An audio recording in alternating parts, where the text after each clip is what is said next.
nature est d'une incroyable diversité. Elle évolue, crée encore et toujours en recyclant la vie, partout.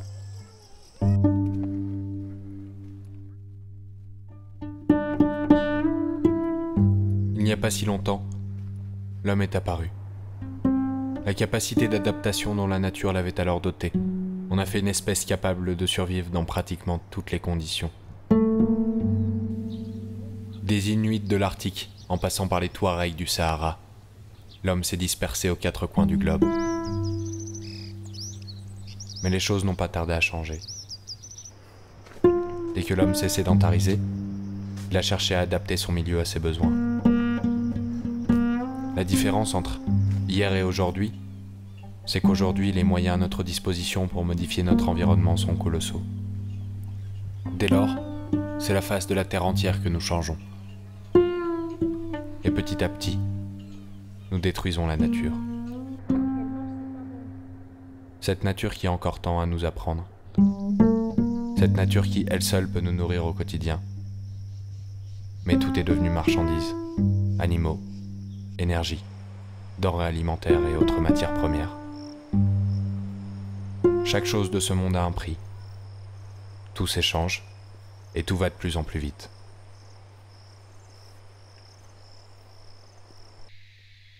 C'est la course au profit. La croissance a été érigée en dogme. Il faut toujours plus de consommation pour toujours plus d'argent. Et peu importe les conséquences.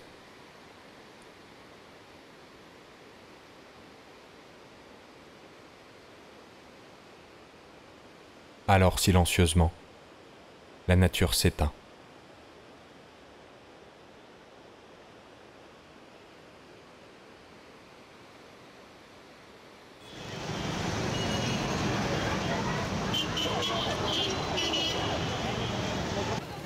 Quand j'ai vu cet homme au milieu du marché, je me suis mis à regarder autour de moi.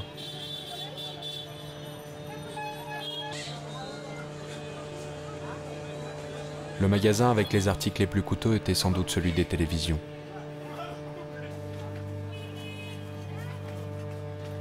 La vente d'une seule de ces télévisions permettrait à son enfant d'aller à l'école jusqu'à sa majorité.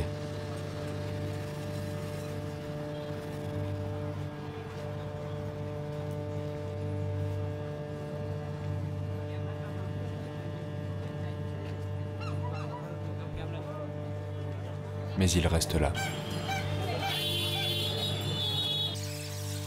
Et la consommation continuera d'augmenter.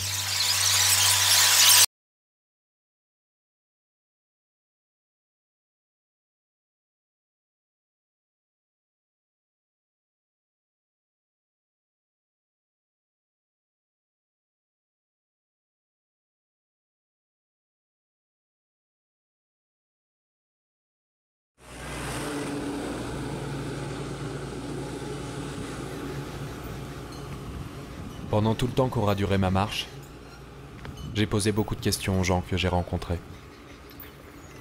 Une question particulière obtint une réponse presque similaire partout où je suis passé.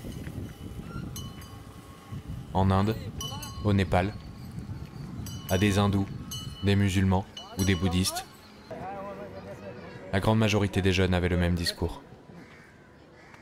Je leur ai demandé ce qu'ils voudraient faire de leur vie. Ils m'ont répondu : d'abord, je veux gagner 45 000 roupies par mois. Si le montant variait, la réponse, elle, ne variait pas. C'était à chaque fois l'argent. Combien de jeunes aujourd'hui savent ce qu'ils veulent faire ? Les filières du commerce attirent de plus en plus d'étudiants chaque année dans le monde. Et dans ces écoles, on n'apprend pas un métier, on apprend simplement à faire de l'argent. Pour reprendre les mots de Stéphane Hessel dans son avant-dernier livre, que reste-t-il alors, sinon une succession d'enseignants formés à dispenser des savoirs, parfois des méthodes, mais pas à donner du sens à la vie. Le résultat, c'est cette jeunesse désorientée et dissipée, qui n'a plus les moyens de penser son rôle ou sa place dans la société, et se laisse alors dévorer par les contre-modèles de la réussite économique individuelle colportée par les médias de masse. La pensée est alors cloisonnée dans les chiffres. Un projet est pensé par rapport à ce qu'il peut rapporter. L'homme s'est déconnecté de l'autre et de la nature. il est pensé comme une individualité. Un homo economicus qui chercherait toujours à maximiser ses bénéfices individuels. L'argent n'est plus un moyen pour arriver à ses fins. Il est devenu une fin en soi.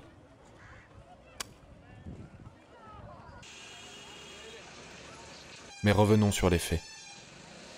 À partir des années 1950, on entre dans une époque que Paul Crutzen, prix Nobel de chimie, a nommée l'Anthropocène, où l'influence de l'homme sur le système terrestre devient prédominante. C'est à cette même époque qu'apparaît la notion de développement dans un discours du président des États-Unis, Henry Truman. Quelques années plus tard, Konrad Lorenz, Nobel lui de psychologie ou médecine, définit le développement ainsi. To develop an area signifie détruire radicalement toute végétation naturelle dans la zone en question. Recouvrir le terrain ainsi dégagé de béton, ou dans le meilleur des cas de gazon pour parc à voiture. Si par hasard il resterait un morceau de place, le consolider par un mur de béton. Régulariser les petits cours d'eau par des barrages, ou si possible les canaliser. Infester le tout de pesticides et le vendre ensuite le plus cher possible à quelques consommateurs urbanisés et abrutis. Mais à cette époque, les scientifiques qui alertent l'humanité sur l'urgence d'un changement sont dénigrés. Tous les pays de la Terre se sont vus affubler une catégorie entre pays sous-développés ou développés, induisant donc un modèle basé sur les pays dits développés. C'est le début de l'occidentalisation du monde. Il faut se moderniser à tout prix.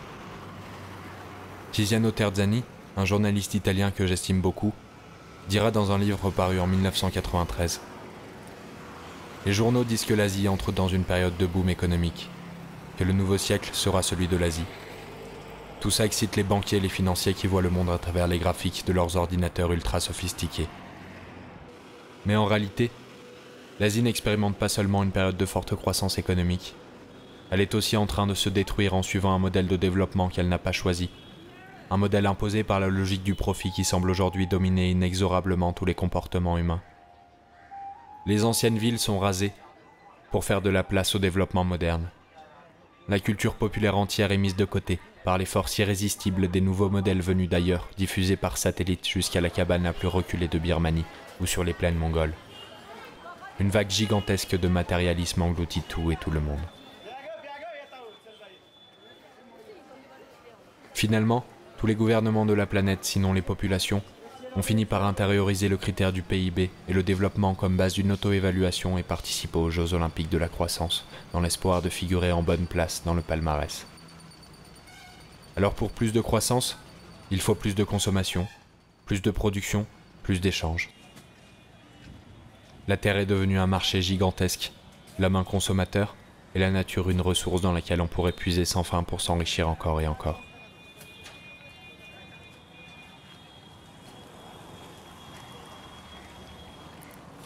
Alors les échanges vont de plus en plus vite.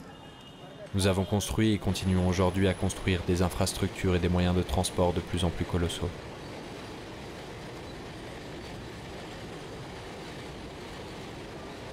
Camions et trains filent dans tous les sens ici. L'Inde est un pays classé comme en développement. Mais en développement vers quoi? Vers les crises des pays développés? À qui cela profite-t-il finalement?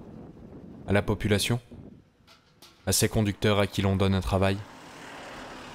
Ils passent leur vie sur les routes, à transporter tout ce qu'on leur dit, s'arrêtant sur ce qui ressemble à des aires de repos et que l'on nomme Daba dans le coin.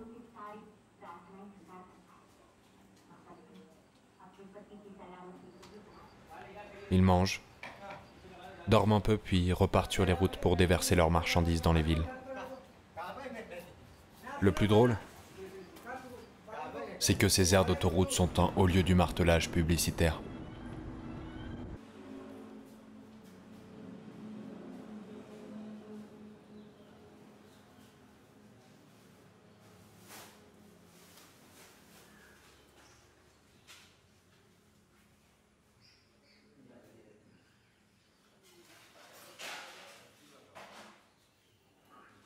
Le jour où j'ai vu cette Daba entièrement peinte aux couleurs de Coca-Cola, j'ai décidé de prendre tous les panneaux publicitaires de la marque en photo pendant une journée.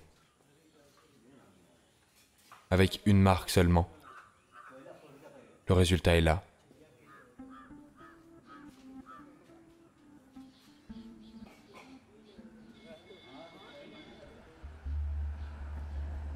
Nos yeux se posent chaque jour sur des centaines de publicités, et je vais vous en épargner ici la moitié.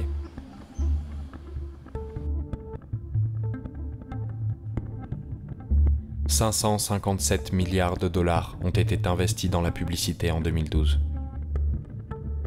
En face de ça, la FAO estimait en 2008 que l'on pouvait éradiquer la faim dans le monde avec 22 milliards d'euros seulement. La différence est frappante. Les salaires dérisoires de ces camionneurs finissent alors dans la poche des sociétés qui les emploient. La population entière est absorbée dans une spirale de consommation.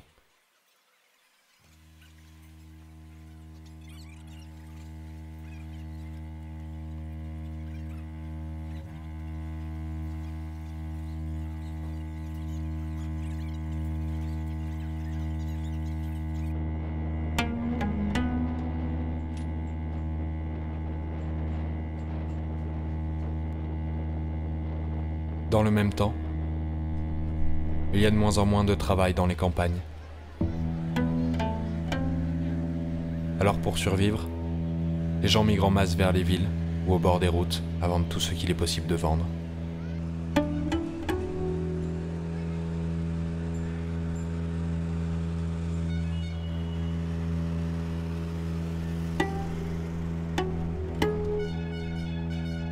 Et bien souvent en arrivant dans les villes,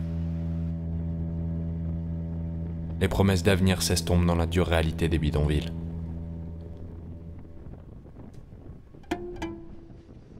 L'Inde a ainsi le triste record du plus grand bidonville du monde à Mumbai, avec près de 800 000 habitants.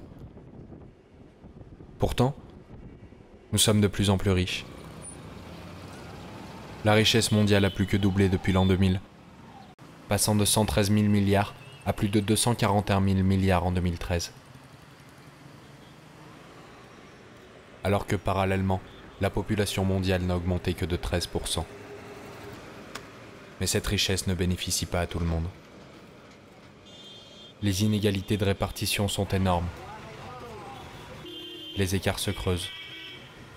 Le capital récupère une proportion de plus en plus importante de l'argent au détriment du travail. Les 85 personnes les plus riches du monde possèdent ainsi la même richesse que la moitié la moins riche de la population mondiale, soit 3,5 milliards de personnes. Les 10% les plus riches possèdent 86% de la richesse mondiale. La misère atteint alors une part croissante de la population partout dans le monde. Pour reprendre la formule de Louis Brandeis, juge à la Cour suprême des États-Unis, nous pouvons ou bien avoir la démocratie, ou bien avoir de grandes richesses concentrées aux mains de quelques-uns, mais pas les deux à la fois.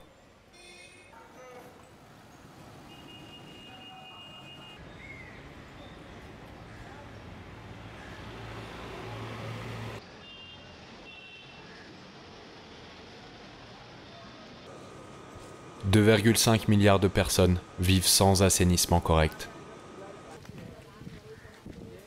L'hygiène est déplorable. «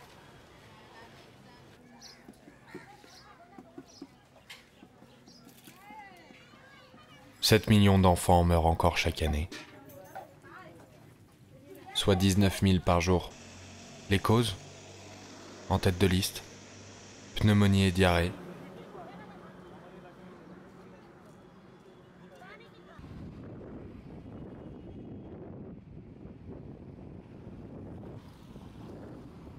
Alors il faut travailler pour survivre. Et les enfants travaillent.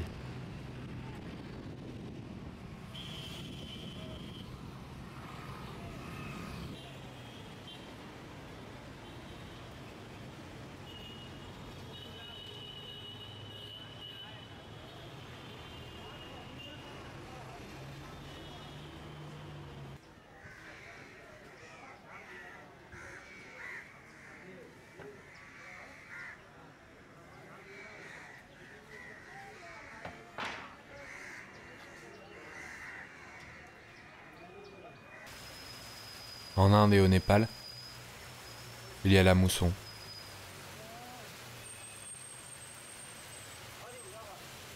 Les gens sont dans la rue.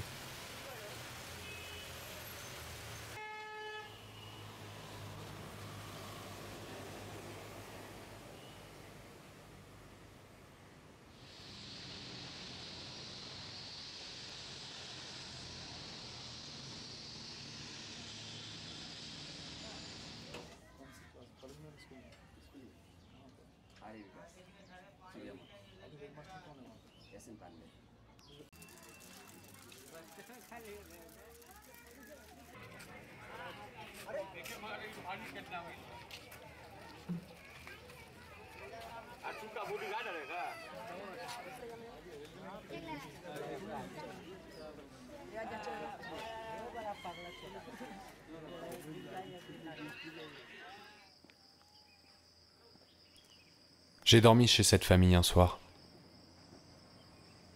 15 jours plus tard, ils étaient à la rue. Après 22 années ici, ils n'avaient plus rien.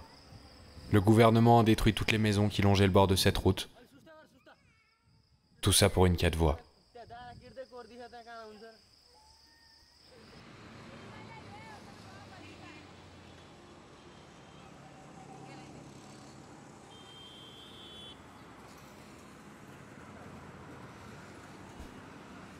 Je citerai Stéphane Hessel encore une fois. Il y a danger, soyons-en sûrs. Non seulement au terme de l'incroyable aveuglement des détenteurs de richesses qui ont rendu l'économie ingérable, enrichi démesurément quelques-uns, réduit des milliards d'autres à la misère, mais aussi au terme de l'autre aveuglement, qui a fait des sociétés au fur et à mesure qu'elles progressaient, des exploiteurs sans vergogne et sans retenue des ressources tardivement reconnues comme limitées de cette planète unique que nous avons à prendre pour habitat.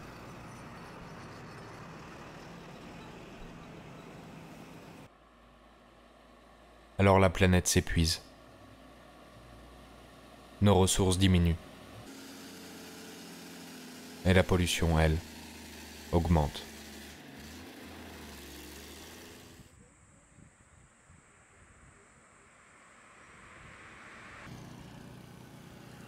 Entre transport et industrie, l'air devient difficilement respirable.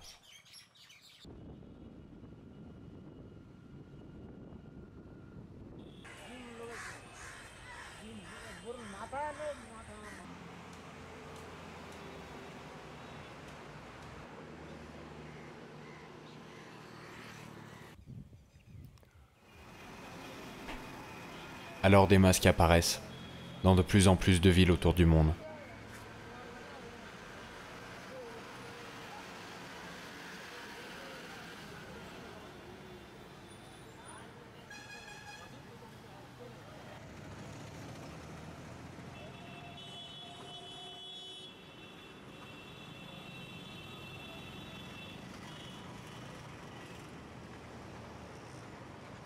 Tout est jeté partout.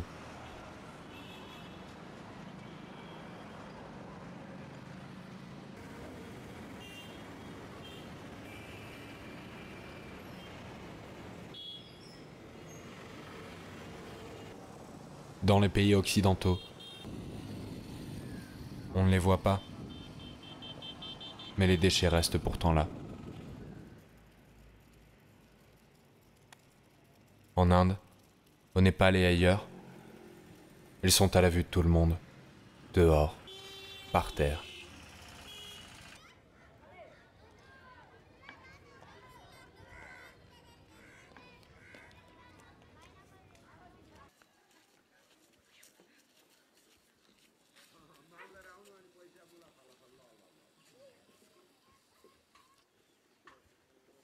Depuis les sommets de l'Himalaya,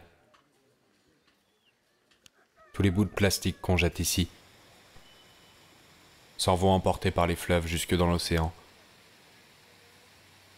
Et la pollution, elle, n'a pas de frontières.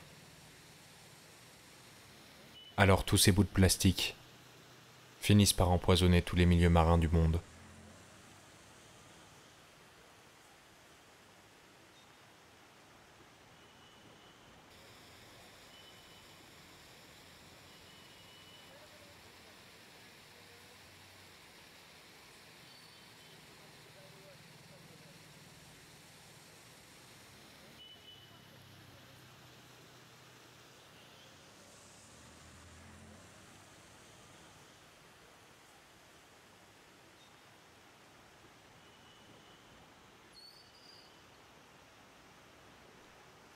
Le pire dans tout ça, c'est que, bien que possédant toujours plus, nous sommes de moins en moins heureux. Les études ont démontré que plus une société ou un individu sont matérialistes, plus ils s'éloignent du bonheur. L'homme s'adapte trop rapidement au confort matériel. C'est l'habituation hédonique, ou la capacité que nous avons à oublier de nous réjouir d'une source de bonheur si elle est là tous les jours. Alors nous avons besoin d'acheter toujours plus, pour retrouver un bonheur éphémère.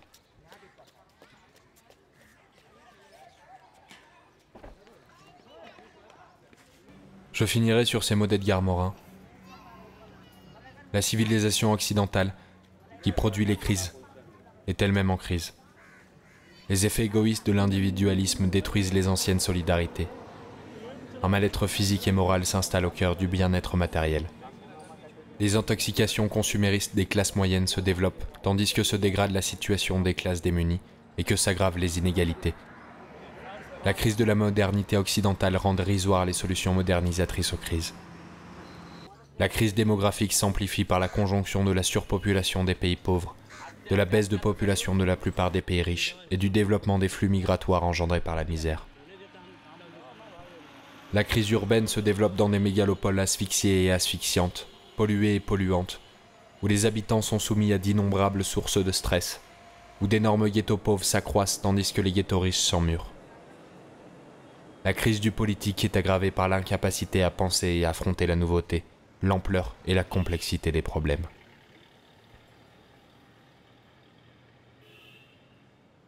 Alors on est en droit de se demander qui est responsable de tout ça. Qui sont les coupables? Les banques? Les grandes compagnies? Les politiciens? Non, je ne crois pas qu'ils soient les principaux coupables. Ils ne sont qu'une poignée d'individus en face des 7 milliards d'êtres humains que nous sommes. Le monde ne fonctionne pas grâce à eux. Si demain nous changions nos modes de vie pour vivre d'une économie locale, durable et éthique, ils n'auraient plus rien. Plus d'argent, plus de pouvoir. Nous serions en mesure de prendre des décisions ensemble quant à notre avenir. Alors le principal coupable, c'est moi. C'est nous. Nous qui nous sommes laissés aveugler par un système obsolète, où le bonheur viendrait avec toujours plus de confort matériel. C'est nous quand nous donnons notre argent à des grandes compagnies qui ne respectent ni la dignité humaine ni la planète, confortant ainsi leur pouvoir. C'est nous quand nous oublions que ce qui importe le plus dans la vie, c'est l'autre, la rencontre, le partage.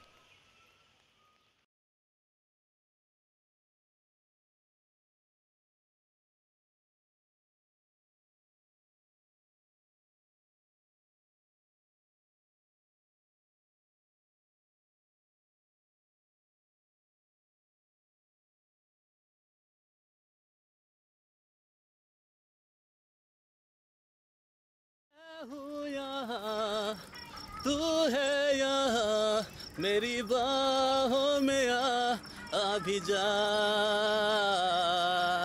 पहली नजर में कैसा जादू कर दिया.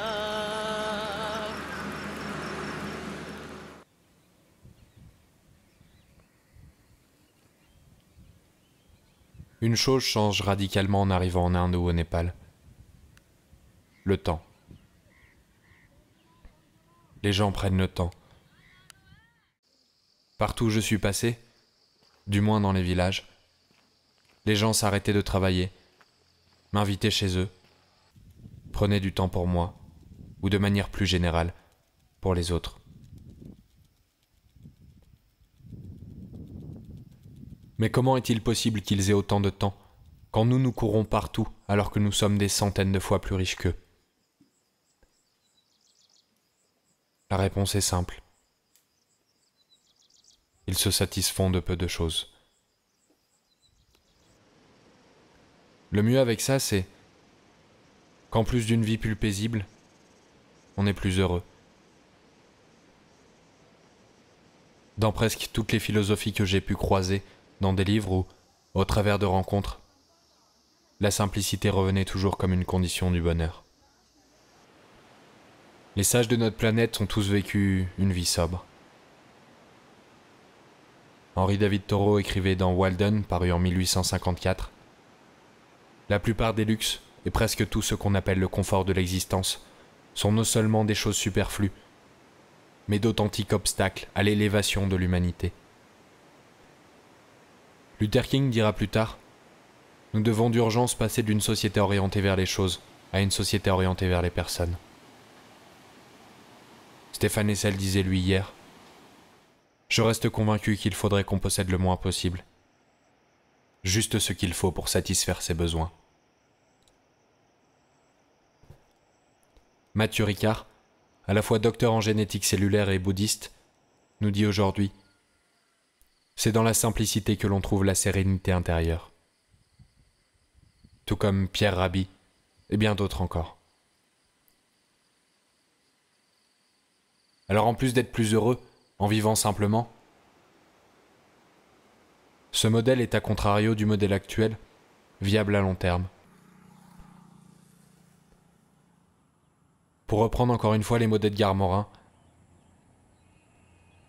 bien des perspectives d'avenir, comme l'agriculture et l'élevage fermier, le redéveloppement des artisanats, l'abandon des produits jetables pour des produits réparables, nécessitent la conservation de savoirs et de pratiques héritées du passé. Une grande partie des technologies propres gisent dans des savoirs ancestraux et des communautés marginales. Et surtout, il nous faut conserver la vie de la planète, les diversités biologiques et humaines, et continuer à nous émouvoir et nous enrichir des trésors sublimes des grandes cultures et des grands penseurs.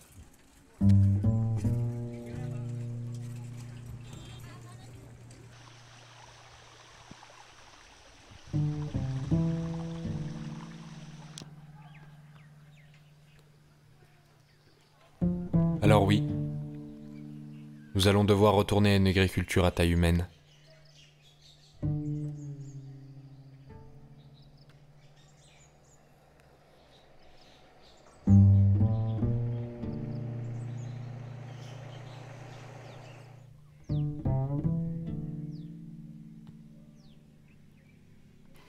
Nous devons reconsidérer la place des animaux au sein de notre société.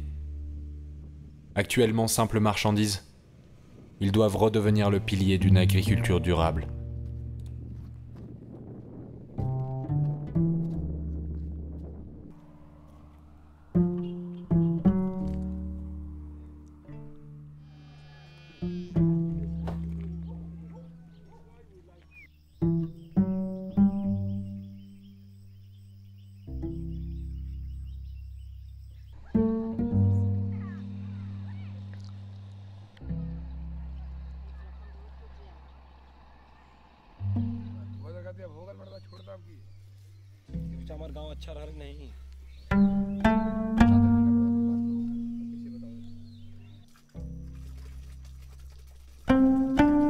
La fin de l'abondance d'une énergie facile à extraire annonce la fin de l'agriculture et de l'élevage industriel.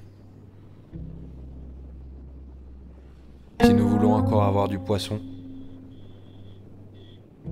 il faudra arrêter la pêche industrielle et revenir à une pêche plus raisonnable.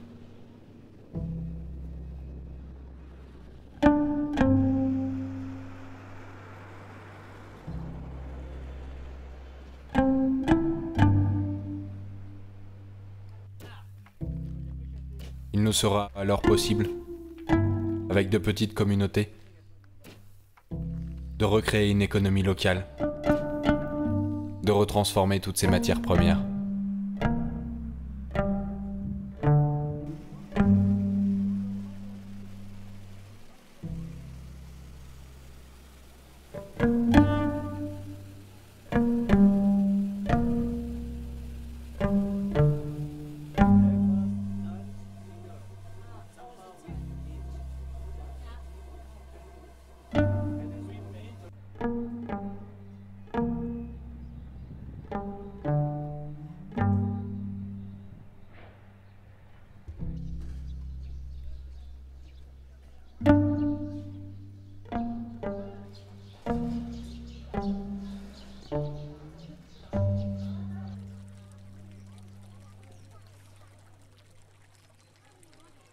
Dans ces petits villages, tout est réutilisé. Les bousses de vache mélangées à de la paille puis séchées font un excellent combustible, tant pour cuisiner que pour chauffer les maisons.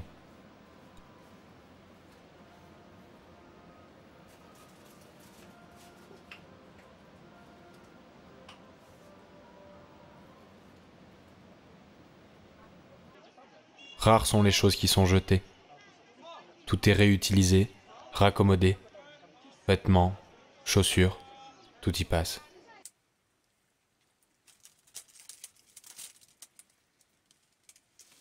Les meubles et l'artisanat sont fabriqués localement, avec des matériaux locaux, grâce à des savoir-faire ancestraux.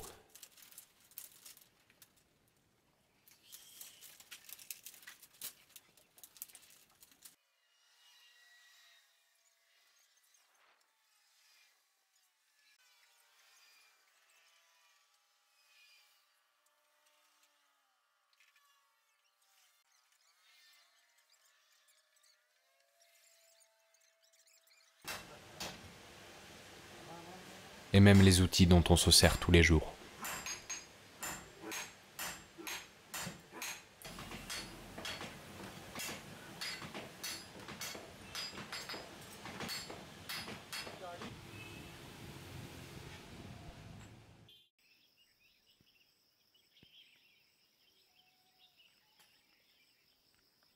Toutes les constructions de ces villages sont fabriquées avec des matériaux locaux, tant pour l'isolation que pour les fondations.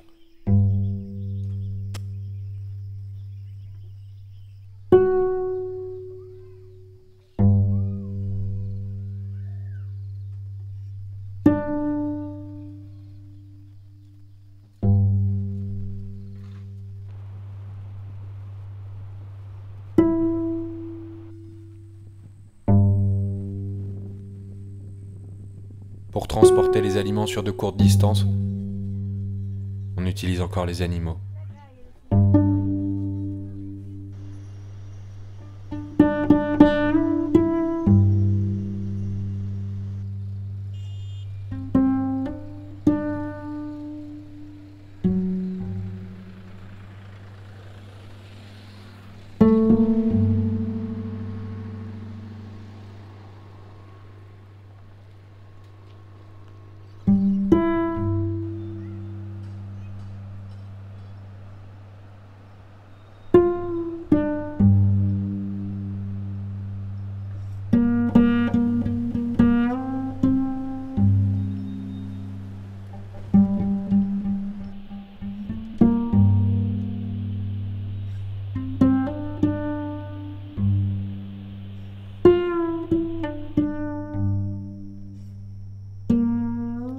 Les gens savent ce qu'ils mangent.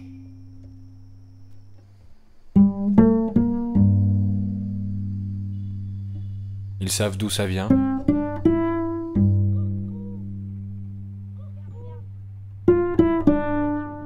Ils savent comment le faire. Ils sont autonomes et ne dépendent pas de grandes compagnies pour se nourrir.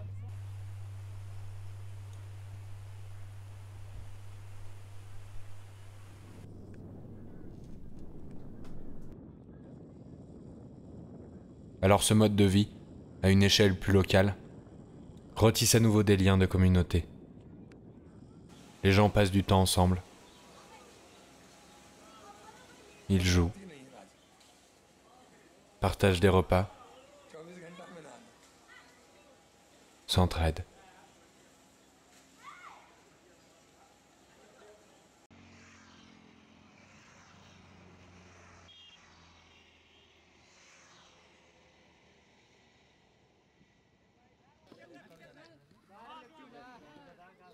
ए पंकज घर में का लड़का आता है कम में मारिया अरे हरी ऐसा मत फेंक भाई ने वो गोड़े पावला तो मार बड़ा बुरा तो सिंगल लेवल चक्कर में रहा Finalement, avec moins de choses, les gens s'orientent naturellement les uns vers les autres.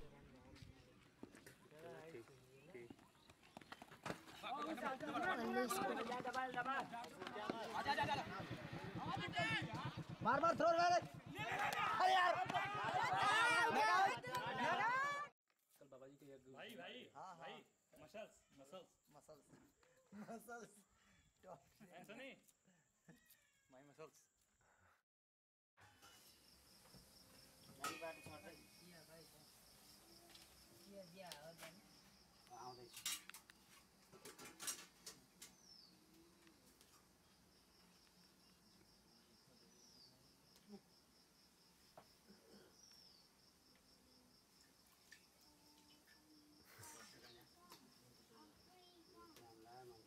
Plus de 400 ans avant Jésus-Christ, Socrate nous livrait déjà la voie. Le secret du changement, c'est de concentrer toute son énergie non pas à lutter contre le passé, mais à construire l'avenir.